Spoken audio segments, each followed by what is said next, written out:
Hoje trazemos este tema, masculino e feminino, duas forças da alma.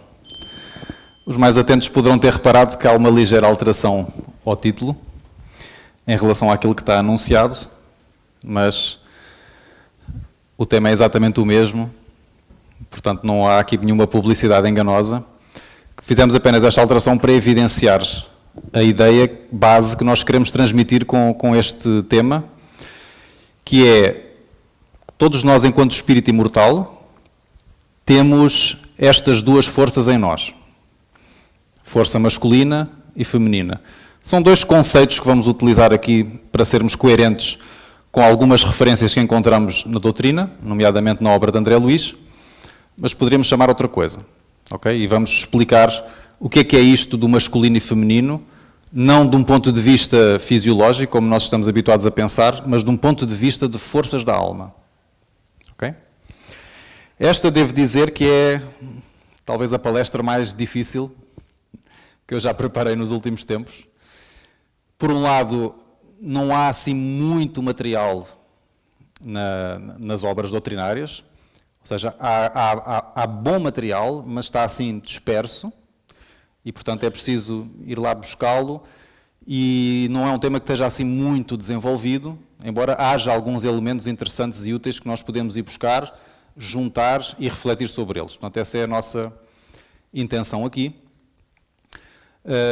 Não é um tema a respeito do qual eu tenho assim muitas certezas, como tenho com outros temas da doutrina, que para mim já estão relativamente pacíficos.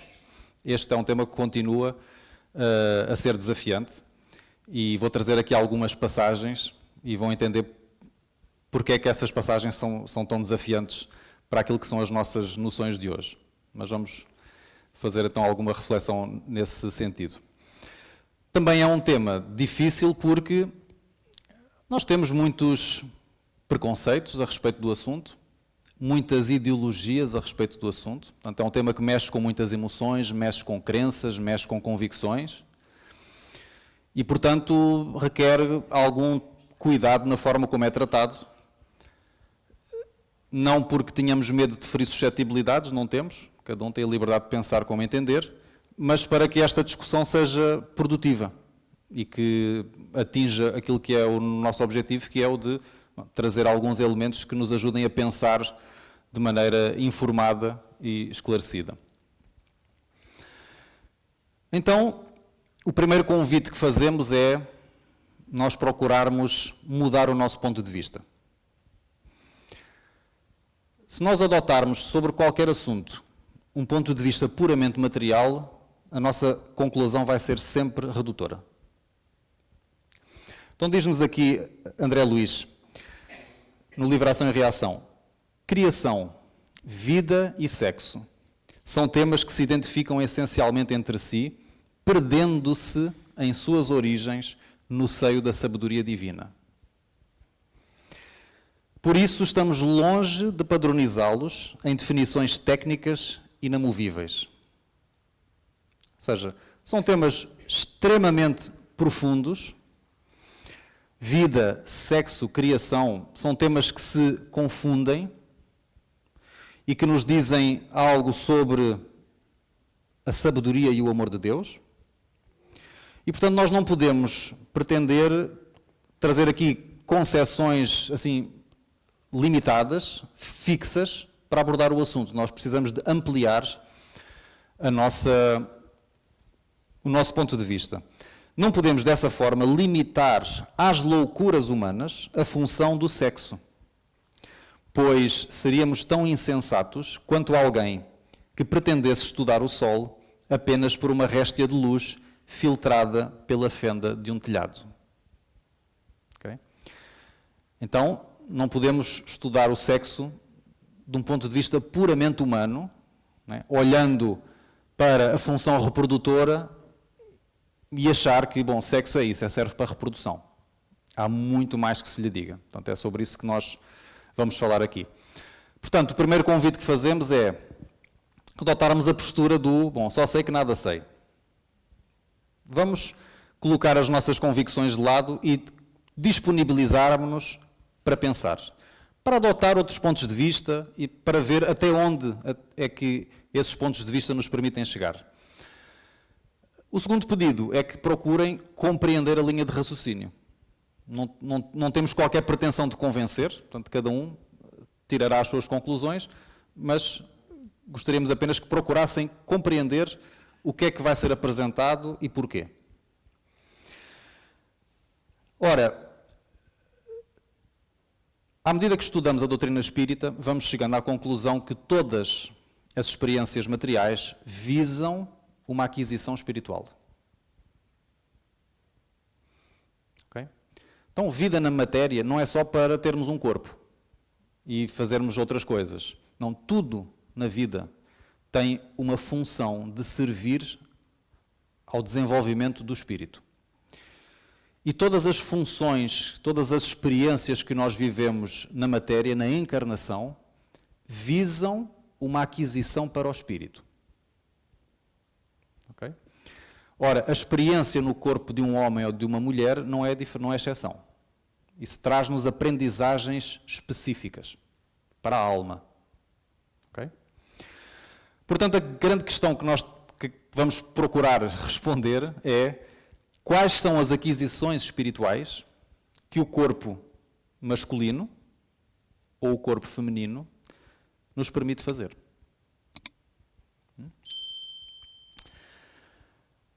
Ora, vamos começar então por posicionar o sexo de um ponto de vista espiritual, para compreendermos a função mais elevada que o sexo serve, muito além da reprodução física, biológica. Ora, André Luiz vai nos dizer assim: examinado como força atuante da vida, à face da criação incessante, o sexo, a rigor, palpitará em tudo, desde a comunhão dos princípios subatômicos à atração dos astros, porque então expressará a força de amor gerada pelo amor infinito de Deus. Então, sexo expressa a força do amor e está presente desde a atração subatômica à atração dos astros. Portanto, está presente em tudo. É o mesmo princípio.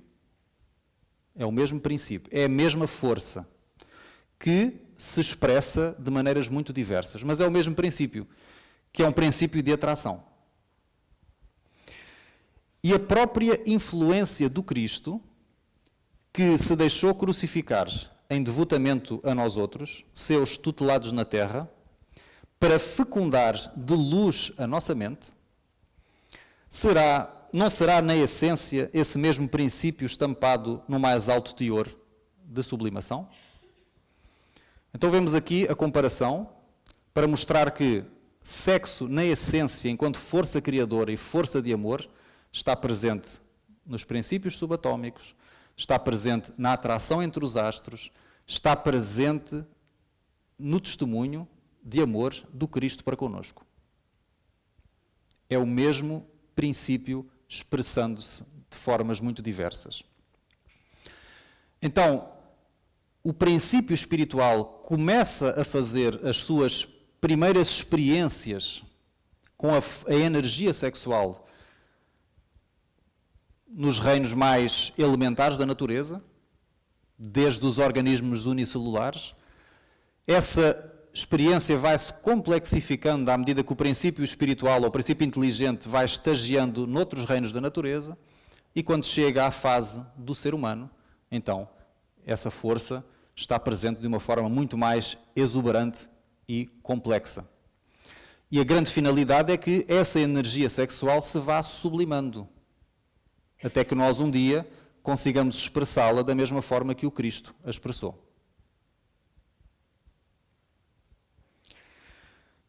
Na Terra é vulgar a fixação do magno assunto no equipamento sexual, no equipamento genital do homem e da mulher. Contudo, é preciso não esquecer que mencionamos o sexo como força de amor nas bases da vida, totalizando a glória da criação. As faculdades do amor geram formas sublimes para a encarnação das almas, não é? Estou falando aqui da reprodução biológica, mas também criam tesouros da arte, as riquezas da indústria, as maravilhas da ciência, as fulgurações do progresso. E ninguém amealha os patrimónios da evolução a sós. Portanto, toda a expressão de criatividade, de inteligência, que nos permite produzir, criar, gerar progresso, isso é força sexual em ação. É força criadora.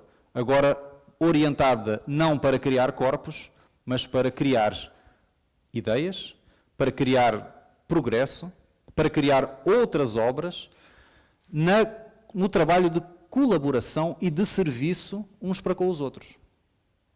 Porque ninguém amealha os patrimónios da evolução a sós. Ou seja, o processo criativo é sempre um processo coletivo, em que é necessário que almas se unam em comunhão na produção, na criação de algo maior do que elas. Então, quando observamos os empreendimentos da ciência, da arte, da indústria, etc., ninguém produz nada sozinho, embora haja alguns que têm o seu protagonismo. Mas há sempre uma coletividade por trás e há sempre uma herança no presente daqueles que nos precederam no passado. Então, à medida que nós vamos criando, nós, para utilizarmos a expressão da passagem anterior, vamos fecundando mentes, com novas ideias, com novos sentimentos, e vamos herdando uns dos outros. Então, isto é força sexual expandida. Ora, a partir daqui nós já conseguimos facilmente compreender que, quando falamos de força sexual e de amor, estamos a falar praticamente a mesma coisa. É a mesma coisa, é o mesmo princípio. Nós damos os primeiros passos na experiência do amor através do sexo. Do sexo físico. E depois vamos sublimando, ampliando essa mesma vivência, aprendendo a utilizar essa força que está dentro de nós num sentido mais amplo. Agora aqui vamos então à questão do masculino e do feminino. Bom, com a doutrina, duas coisas ficam muito claras. Uma, o espírito, assim, quando analisado em absoluto, não tem sexo. Não tem sexo da forma como o entendemos, ou seja, da forma física. Assim, do ponto de vista da genitália. O espírito não tem. Só que há aqui umas nuances que nós vamos ver. O espírito que animou o corpo de um homem pode, numa nova existência, animar o de uma mulher e vice-versa? Sim, são os mesmos espíritos que animam os homens e as mulheres. Okay? Então, o espírito é independente do corpo. A nossa genitália do corpo físico não define aquilo que é o espírito. Ok? Quando na erraticidade o espírito prefere encarnar no corpo de um homem ou de uma mulher, isso pouco importa ao espírito, depende das provas que deve suportar. Okay? Ou seja, o espírito tanto pode encarnar no corpo de um homem como de uma mulher. Okay? Então nós aqui podemos já ter tido experiências no sexo oposto e por aí fora. Os espíritos encarnam como homens ou mulheres porque não têm sexo. Como devem progredir em tudo, cada sexo, assim como cada posição social, lhes oferece provas, deveres especiais e a ocasião de adquirir experiência. Aquele que encarnasse sempre como homem apenas saberia o que sabem os homens. Então, para nós nos enriquecermos, nós precisamos de experiências diversas.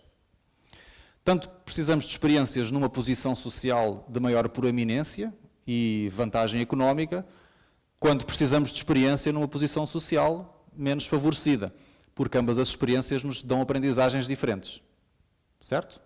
Ora, experiência como homem, experiência como mulher também trazem aprendizagens diferentes. Basta olharmos para aquilo que tem sido a experiência da mulher nos últimos milénios e a experiência do homem na nossa humanidade. São experiências completamente diferentes. Então, um espírito que tenha tido muitas experiências como mulher, certamente que aprendeu coisas muito diferentes de um espírito que tenha tido muitas experiências como homem. Okay? Então, diferentes condições visam diferentes aprendizagens. Okay? Dependendo da aprendizagem que nós precisamos fazer, nós podemos encarnar numa ou noutra condição. Agora vem a parte complicada. Podemos perguntar agora, se o espírito não tem sexo, será a alma desprovida de características masculinas ou femininas? Então, quando nós desencarnamos, nós somos o quê? Somos homens, somos mulher, não somos nada? O que é que nós somos? Não é? Não somos nada?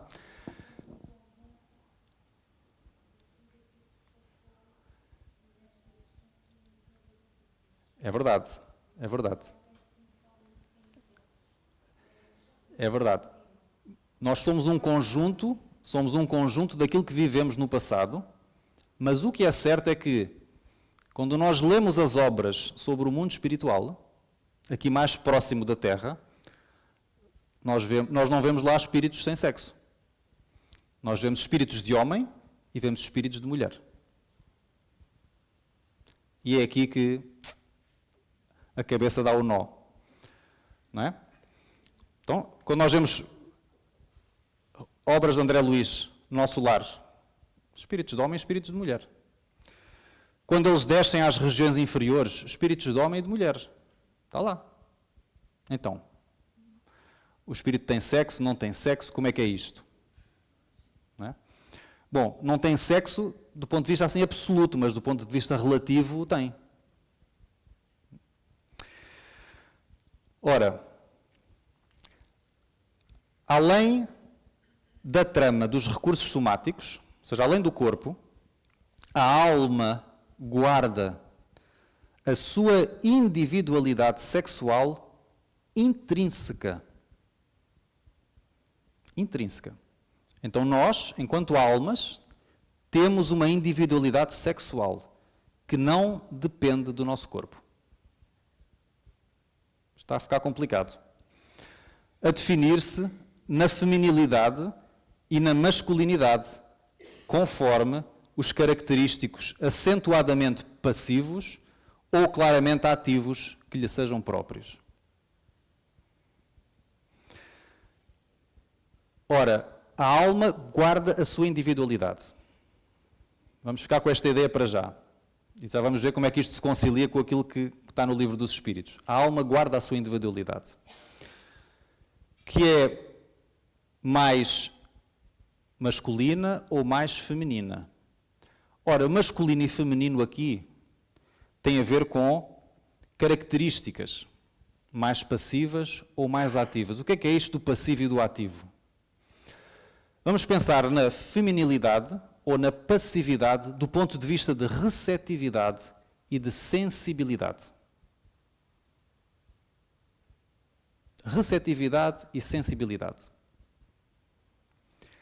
E vamos pensar na masculinidade do ponto de vista de expansão e atividade.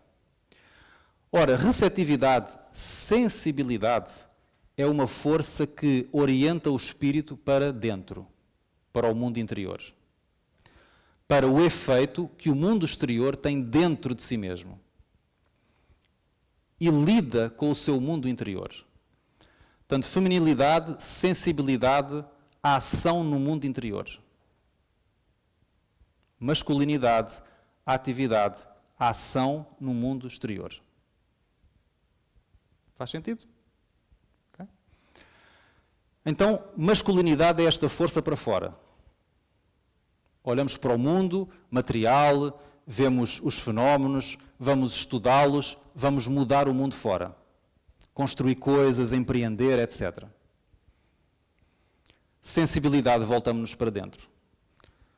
Vemos o nosso mundo interior, o que é que nós estamos a sentir, como lidar com as nossas emoções, estamos mais sensíveis ao mundo interior do outro, o que é que o outro sente, e aprendemos a lidar com esse plano subjetivo da realidade. Então a componente feminina da alma é essa componente, essa força que nos ajuda a lidar com o nosso mundo interior e com o mundo interior do outro.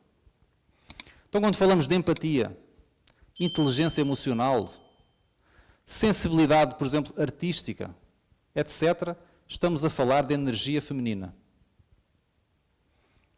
Quando falamos normalmente de razão, lógica, ação exterior, estamos a falar de energia masculina. A alma tem as duas. Mas, dependendo das experiências que viveu, tem uma mais acentuada do que a outra. Ok? Então, todos nós, por agora, temos ou a componente feminina mais acentuada ou a componente masculina mais acentuada. E é isso que define a nossa sexualidade intrínseca. E estamos aqui a falar de sexualidade, não tem nada a ver com atração sexual, ok? Estamos a falar do ponto de vista espiritual. Portanto, a sede real do sexo não se acha dessa maneira no veículo físico, mas sim na entidade espiritual, na sua estrutura complexa. Então o sexo não está no corpo, manifesta-se no corpo, mas a causa está em nós, consoante a nossa individualidade. Consoante nós termos um psiquismo mais acentuadamente feminino ou mais acentuadamente masculino. Okay? O sexo analisado na essência é a soma das qualidades femininas ou masculinas que caracterizam a mente. Onde é que nós vemos isto na doutrina? Espíritas, amai-vos, eis o primeiro ensinamento, instruí-vos, eis o segundo. Amor, sentimento e razão, instrução. Diz Emmanuel, duas asas nos vão conduzir a Deus, a asa do sentimento e a asa da sabedoria. Feminino, masculino.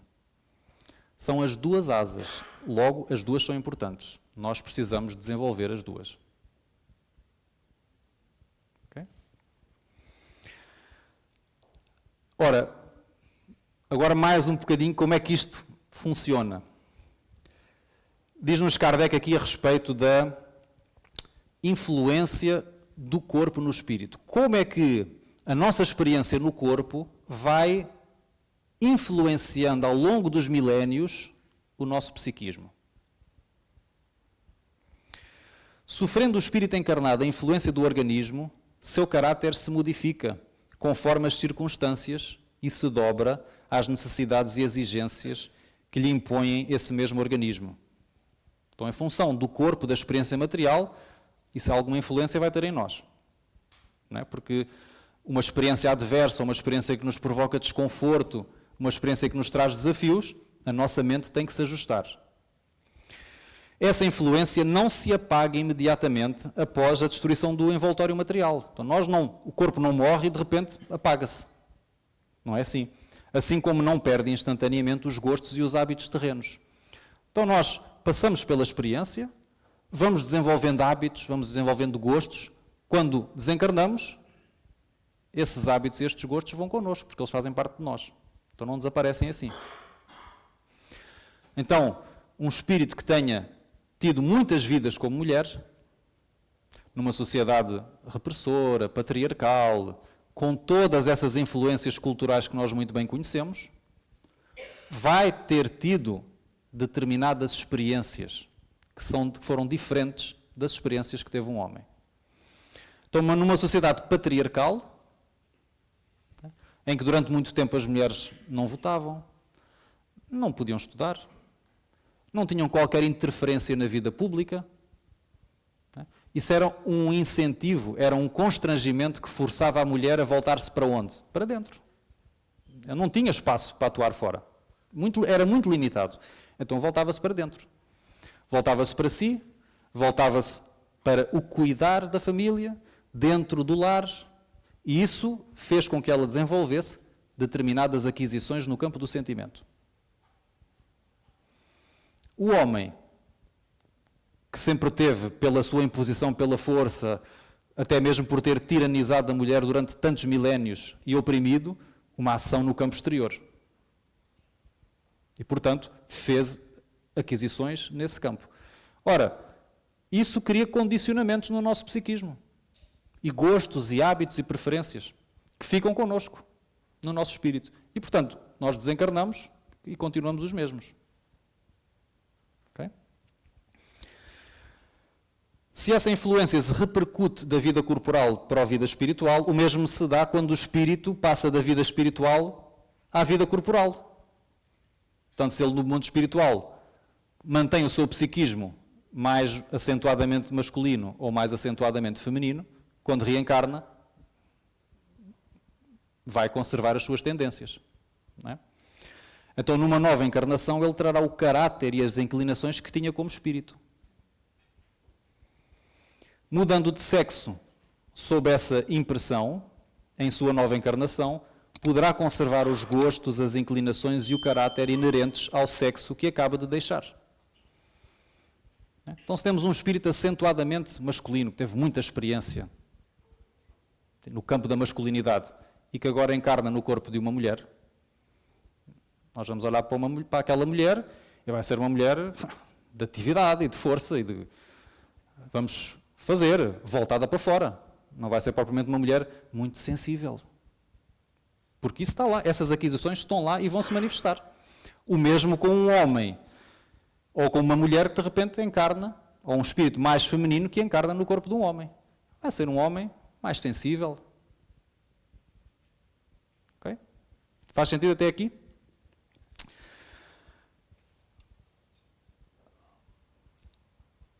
Considerando-se que o sexo, na essência, é a soma das qualidades passivas ou positivas do campo mental do ser, é natural que o espírito acentuadamente feminino se demore séculos e séculos nas linhas evolutivas da mulher.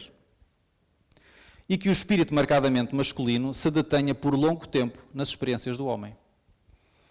Ora, se a mente é a causa, e se nós atraímos de acordo com a mente, se nós temos uma maior inclinação para um polo, mais masculino ou feminino, a nossa tendência vai ser para encarnarmos em corpos condizentes com o nosso psiquismo. Isto quer dizer o quê? Que de uma forma geral, nós estamos todos adaptados. Nós estamos no corpo condizente com o nosso psiquismo. De uma forma geral. Okay? Depois há as exceções. Que são exceções de determinadas provas ou expiações que o espírito tem que passar. E aqui André Luís fala, ou o benfeitor fala sobre o caso de homens que tiranizaram a mulher a tal ponto que eles mesmos se acabaram por desequilibrar. E esse desequilíbrio é de tal ordem que a única forma de reajustarem o seu psiquismo é de encarnarem no corpo de uma mulher.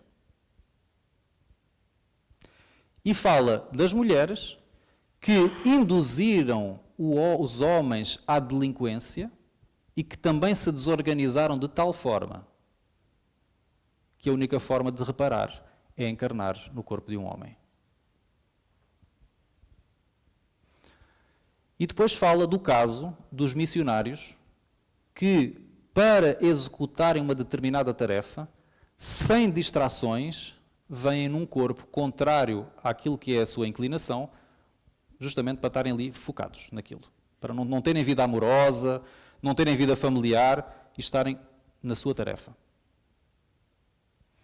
Estas são as exceções. Na maioria, nós estamos todos adaptados. É claro que, dependendo do nível de evolução ou de amadurecimento de cada um, nós poderemos ter uma maior assimetria do masculino para o feminino dentro de nós, ou do feminino para o masculino, ou podemos já ter adquirido um maior equilíbrio, dependendo das experiências de cada um. Então, nós poderemos encontrar mulheres extremamente inteligentes, racionais, dadas à ciência, com muita capacidade de ação exterior, porque desenvolveram essa componente, como podemos encontrar homens extremamente empáticos, sensíveis, cuidadosos, que adoram a vida em família, o lar, etc. porque também já desenvolveram essa componente. Porque as duas forças estão presentes em nós, em todos nós.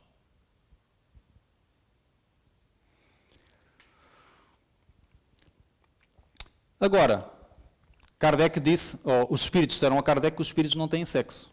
Não é? Vamos compreender, com o próprio Kardec na Revista Espírita e com André Luiz, que esta individualidade sexual que nos é intrínseca é temporária. É temporária. Quando nós chegarmos ao estado de angelitude, essa diferenciação desaparece. Porquê? Porque é o estado em que os dois polos já se equilibraram. Nós já desenvolvemos tanto o masculino como o feminino, então já não há diferenciação. Olha o que Kardec diz. Depois de acontecer que o espírito percorra uma série de existências no mesmo sexo, o que faz durante muito tempo, possa conservar no estado de espírito o caráter de homem ou de mulher cuja marca nele ficou impressa. Portanto, durante algum tempo, essa marca fica impressa. Somente quando chegado a um certo grau de adiantamento e de desmaterialização, é que a influência da matéria se apaga completamente. E com ela o caráter dos sexos. André Luiz vai dizer assim, quanto à perda dos caracteres sexuais, ou característicos sexuais, estamos informados de que ocorrerá espontaneamente quando as almas humanas tiverem assimilado todas as experiências necessárias à própria sublimação, rumando, após milénios de burilamento, para a situação angélica, em que o indivíduo deterá todas as qualidades nobres inerentes à masculinidade e à feminilidade, refletindo em si, nos degraus avançados da perfeição, a glória divina do Criador. Por isso é que se diz que os anjos não têm sexo. Não é? Então, o espírito não tem sexo neste sentido, não tem um sexo determinado e definitivo, mas durante um período da sua existência conserva esta sexualidade no seu psiquismo. Uma maior inclinação para um lado ou para o outro, que se vai esbatendo à medida que o espírito vai evoluindo. Okay? Assim, uma legislação, para ser perfeitamente justa, deve consagrar a igualdade dos direitos entre o homem e a mulher? De direitos, sim. De funções, não. É preciso que cada um esteja no seu devido lugar e que o homem se ocupe do exterior e a mulher do interior, cada um de acordo com a sua aptidão. Esta é daquelas passagens que a gente lê e diz, como? A mulher fica no interior, o homem no exterior? Isto parece um bocado retrógrado, não é? Se nós lermos assim à letra. Parece um bocado retrógrado para alguns. Não é? Já ouvi alguns comentarem assim, isto é porque eram espíritos do século XIX. Não é? Bom, são os mesmos espíritos que ditaram o resto da codificação. Então, esse argumento não é muito válido. Até porque nós vamos ver na Revista Espírita Kardec comentar em várias passagens sobre a favor da mulher votar, que na altura de Kardec a mulher não votava, a favor da mulher estudar, tirar ensino universitário, elogia ainda a possibilidade da mulher exercer medicina, e da importância das mães se instruírem para poderem educar, preparar convenientemente os filhos para a vida. Okay? Portanto, talvez nós tenhamos que ressignificar aqui algumas expressões que aqui estão. Função, nós podemos assim redefinir por aptidão, maior aptidão. Contributo. E interior e exteriores. Nós podemos pensar no lar ou na casa, portanto a mulher fica dentro de casa, o homem vai para fora, ou podemos pensar na alma. Na alma. Tirando daqui o sentido espiritual. Extraído o espírito da letra. Porque nós sabemos que fazer interpretações literais nunca nos leva muito longe. Ora, à luz daquilo que temos falado, pensando na força feminina da alma, na força masculina da alma, na aprendizagem específica que o espírito vai fazendo à medida que reencarna sucessivamente ao longo de milénios como mulher ou como homem, fica, parece-me a mim, mais fácil de compreender que homem e mulher, e assumindo que estamos todos bem adaptados, temos aptidões diferenciadas. Fizemos aprendizagens em campos diferentes. E por isso o nosso contributo é diferenciado. É diferenciado. Não é igual. Não é igual. Mas está aqui dito, a mulher tem os mesmos direitos que o homem. Portanto, não se está a dizer que a mulher não pode ir trabalhar. Não, Kardec disse em várias passagens, defendendo isso. Não se está a dizer que a mulher não possa adquirir cargos públicos em negócios. Kardec fala disso e defende isso. Portanto, não é isso que está aqui a dizer. Porque a mulher tem o direito de viver as experiências que entender. Mas quando pensamos qual é de facto o contributo de um e do outro, será que é o mesmo? Não é o mesmo. Nós temos aprendizagens diferentes. Okay? Emmanuel diz assim, o homem e a mulher no instituto conjugal são como o cérebro e o coração do organismo doméstico.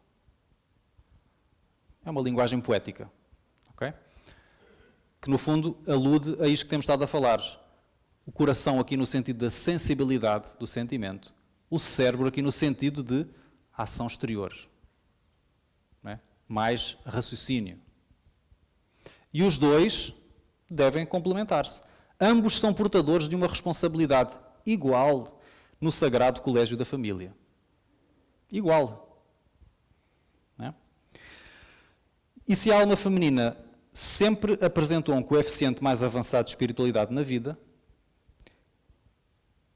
Emmanuel aqui a dizer que a alma feminina, por ter desenvolvido a questão da sensibilidade, apresenta um coeficiente de espiritualidade mais avançado.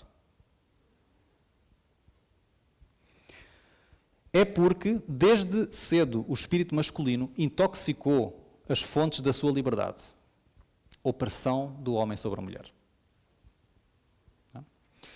Através de todos os abusos, prejudicando a sua posição moral no decurso das existências numerosas em múltiplas experiências seculares. Então, Emmanuel fala aqui da importância do sentimento e da complementaridade de um e do outro, da alma masculina e da feminina, das duas forças no lar. Ora, alguns poderão aqui ficar incomodados com a questão de a mulher é só coração. Parece-me que isso pode ter a ver com o facto de nós, enquanto sociedade, até hoje, menosprezarmos a importância do sentimento. Até hoje. O homem não chora. Perdoar é para os fracos. Não é? Mostrar emoções, isso não. Isso é coisa de mulher. E nós interiorizamos isto ao longo de milénios. E sempre entronizamos a inteligência e desvalorizamos o sentimento. Quantas vezes não ouvimos assim, não. Nós para analisarmos este problema temos que ser racionais. Racionais. Porque nós não sabemos ainda dar a importância devida ao sentimento. Ora, o que é o Evangelho? É uma chamada de atenção para a importância do sentimento e do amor. Jesus vem nos falar sobre a importância do amor, sobre a importância do feminino, sentimento. A sua proposta não teve a ver com a ação exterior, não teve nada a ver com isso. E os seus apóstolos demoraram muito tempo a entender que o Evangelho não era uma mudança social, política. Era uma mudança interior. O reino dos céus não vem com aparências exteriores. O reino dos céus está dentro de vós. Então é Jesus chamando a atenção para a componente do sentimento. Talvez por isso, quando ressuscita, a primeira pessoa a quem ele se revelou foi uma mulher. Maria de Magdala. Que, segundo Emmanuel, de todos os seguidores de Jesus, foi o que mais se violentou para se transformar a si mesmo.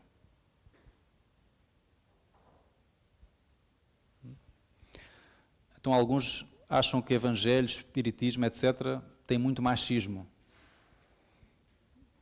Eu acho que as pessoas estão a encontrar aquilo que procuram. Porque quando nós extraímos o sentido espiritual, isso não está lá.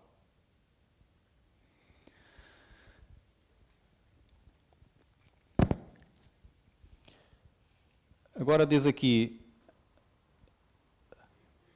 Dona Laura, no livro Nosso Lar, a falar sobre as atribuições da alma feminina.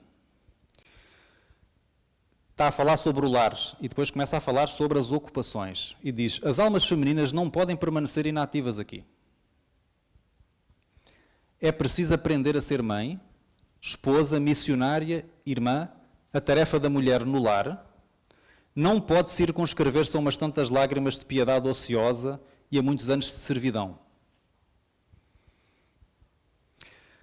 Mais uma vez, nós podemos pensar no lar como a casa, ou podemos pensar no lar como o ponto de união entre as almas. Porque lar é isso. Lar é o ponto em que as almas convergem, convivem. Né? E a alma feminina, na medida em que desenvolveu mais o sentimento, está mais sintonizada com o mundo interior de cada um. Quantas vezes as mães não falam com os filhos ou com as filhas e dizem: estás bem? Estou. Acho que não estás muito bem. O que é que se passa? Não é? Porquê? Porque a sensibilidade permite-nos captar o invisível, o indizível. Sinais que o outro não disse, que não estão assim aparentes, mas capta por uma questão de sensibilidade, uma forma intuitiva. E a mulher aprende isto desde o momento em que, por exemplo, é mãe e começa a cuidar e a perceber os sinais dos filhos. O homem não, o homem é mais voltado para pragmatismo. E se brincarmos aqui um bocadinho com os estereótipos, se a mulher chega à casa com um problema e vai desabafar com o marido, como é que o marido reage? Olha, se calhar podes fazer isto, podes fazer aquilo. Já pensaste nisto, já pensaste naquilo? O marido está focado no problema. O que é que a mulher procura? O que é que muitas vezes as mulheres se queixam? Eu só quero que tu me ouças, eu não quero que tu resolvas o problema por mim. Só quero que tu me ouças. Porque o foco da mulher, da alma feminina, é na pessoa, não é no problema. É no mundo interior do outro. O problema depois resolve-se. O foco do homem é no problema, é no objetivo. Estamos agora a brincar com os estereótipos. Mas a alma masculina está focada no objetivo, no problema concreto, exterior. A alma feminina está mais sintonizada com o subjetivo, com o interior. Onde não há regras, não há receitas, há só sensibilidade e tato. Para perceber, ler nas entrelinhas. Né? Sensibilidade. É claro que o movimento coevo do feminismo desesperado constitui abominável ação contra as verdadeiras atribuições do espírito feminino.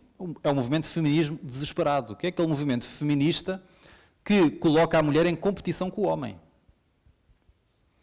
Muitas vezes masculinizando a mulher. É que a mulher tem que ser racional como o homem, ir competir com o homem.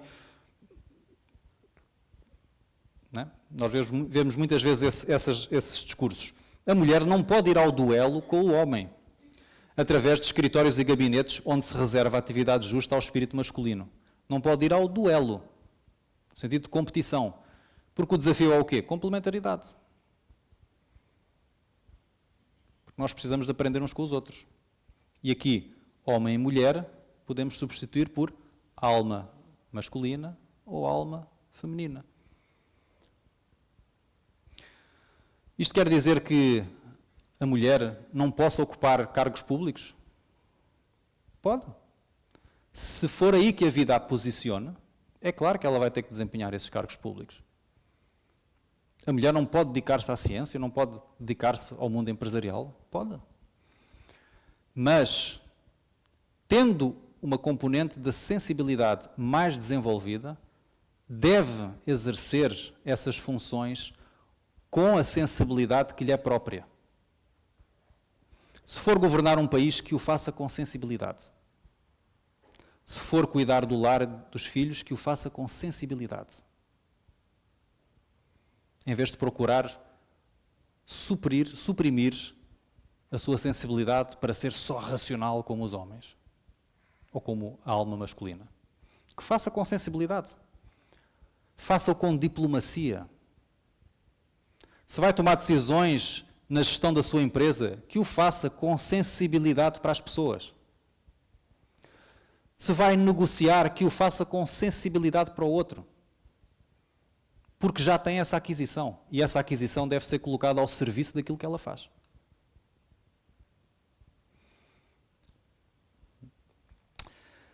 Nossa colónia, porém, ensina que existem nobres serviços de extensão do lar. Agora aqui Dona Laura está a explicar que a mulher não é só para ficar em casa. Há outras atividades que usam muito bem as conquistas espirituais da mulher, ou da alma feminina. A enfermagem, o ensino, a indústria do fio, a informação, os serviços de paciência representam atividades assaz expressivas. Nós podemos pensar, bom, educação, enfermagem, isto parece muito estereotípico. Parece muito estereotipado. Enfermagem, ensino, serviços de paciência. Será que é só isto? Vamos ver aqui uns dados interessantes que nos vão falar sobre as tendências das mulheres na escolha do ensino superior. E vamos ver como, apesar de haver mais mulheres no ensino superior do que homens, apesar das mulheres terem melhores notas de entrada do que os homens, a distribuição pelas várias áreas não é igual. Há uma tendência para as mulheres escolherem mais umas áreas do que outras. Vamos ver aqui. Isto é um estudo da União Europeia, em que temos aqui as várias áreas, desculpem estar em inglês e o slide não ser tão bonito, mas temos aqui as várias áreas, eu já vou traduzir, de estudo.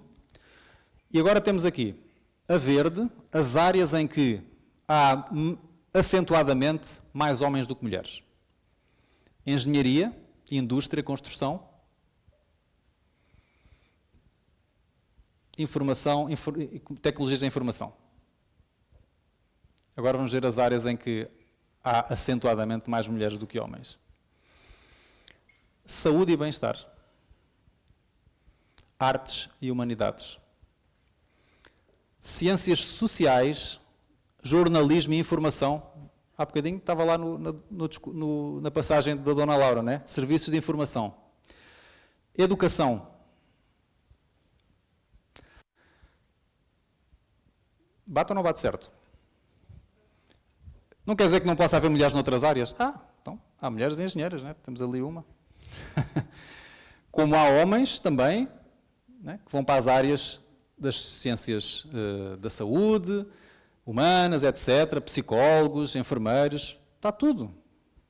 Assim, existe representatividade em tudo. Mas que há tendências, há tendências.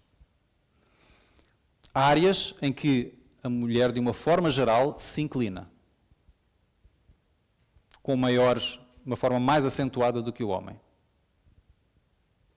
Ok? Estamos a falar aqui de tendências, não estamos a prescrever nada. Como mostramos ao início, a mulher e o homem têm exatamente os mesmos direitos. E, portanto, devem agir de acordo com as suas inclinações interiores. E nós, trazendo as duas forças em nós mais ou menos desenvolvidas, devemos agir de acordo com elas, seguindo aquilo que é a nossa vocação. E hoje estamos numa fase da nossa civilização interessante, porque na medida em que a sociedade vai oferecendo oportunidades mais igualitárias a homens e mulheres, as experiências vão se democratizando. E, portanto, a mulher tem acesso a outras experiências, de estudo, na vida pública, etc., e o homem é cada vez mais incentivado a desenvolver a sua componente interior. Ora, se a evolução é no sentido de nós equilibrarmos as duas forças, é natural que ao longo do tempo nós vamos vendo estas tendências esbatendo-se. Ok? Até lá, é fundamental que a alma feminina e a alma masculina se complementem e aprendam uma com a outra, naquilo em que uma e outra estão mais adiantadas.